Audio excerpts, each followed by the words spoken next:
In West Africa, where politics often dances on the edge of fire, a regime long thought untouchable has finally crumbled. The world woke up stunned.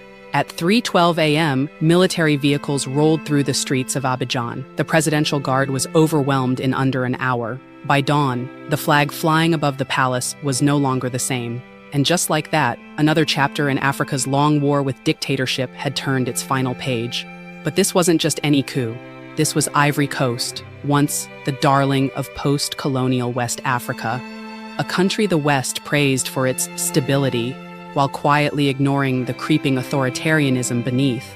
For more than a decade, President Alassane Ouattara had ruled with an iron grip camouflaged as democracy. For the elites, his regime brought profits. For the people, it brought fatigue, fear, and silence. Now, silence had turned to marching boots. Fatigue had turned into defiance, and the dictator had finally fallen.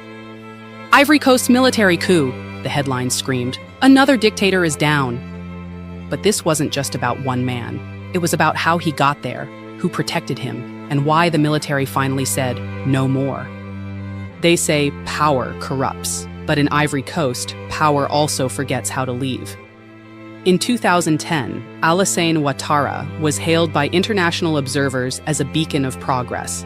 An economist with a polished accent and elite connections, he emerged from the shadows of international banking to claim the Ivorian presidency. But behind that Western Polish lay the seeds of something far more dangerous: entitlement to rule. When his second term neared its end, the constitution said enough. But Ouattara had a different plan. In 2020, he made the move that would define his legacy.